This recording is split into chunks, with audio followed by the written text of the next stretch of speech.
సంవత్సరాల తరబడి ఎన్ని మందులు వాడినా మీ మోకాల నొప్పులు తగ్గట్లేదా? ప్రాణ పెయిన్ క్లినిక్ లో అత్యాధునిక చికిత్స. ఆంధ్రప్రదేశ్ లో అధికారం చేపట్టిన కూటమి ప్రభుత్వం రాష్ట్రంలో మౌలిక సదుపాయాల కల్పనే లక్ష్యంగా దూసుకుపోతోంది. ఇందులో భాగంగా కేంద్రం నుంచి అందివచ్చే ఏ అవకాశాన్ని వదులుకోకూడదని భావిస్తోంది.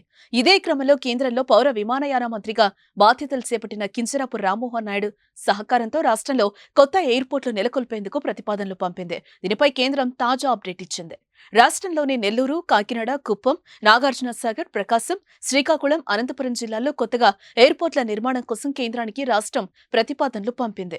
దీనిపై స్పందించిన కేంద్ర పౌర విమానయాన శాఖ ఆయా జిల్లాలో ఎయిర్పోర్ట్ల నిర్మాణానికున్న అనుకూలతలపై అధ్యయనానికి అంగీకరించింది. ఆయా జిల్లాలో ఎయిర్పోర్ట్ల నిర్మాణం చేపడితే ఎంత ఖర్చు అవుతుంది, ప్రయాణికుల స్పందన ఎలా ఉంటుంది, ఎయిర్ ట్రాఫిక్ ఎలా ఉందన్న దానిపై అధ్యయనం చేయనుంది. ఇప్పటికే రాష్ట్రంలో తిరుపతి, విజయవాడ, విశాఖలో ఉన్న రెగ్యులర్ ఎయిర్పోర్టులతో పాటు ఇతర జిల్లాల్లోనూ ఎయిర్ స్ట్రిప్స్ ఉన్నాయి. వీటిలో సదుపాయాల కల్పన కోసం ప్రభుత్వం ఇప్పటికే ప్రయత్నాలు చేస్తోంది.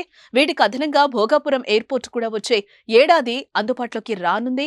అలాగే ప్రస్తుతం ఉన్న ఎయిర్పోర్టులో ట్రాఫిక్ పెంపు, కొత్త సర్వీసులను అందుబాటులోకి తెచ్చేందుకు ప్రయత్నాలు సాగుతున్నాయి. కేంద్ర పౌర విమానయాన మంత్రిగా ఉన్న రామ్మోహన్ నాయుడు సహకారంతో ఎంపీలు ఇదే ప్రయత్నాల్లో ఉన్నారు.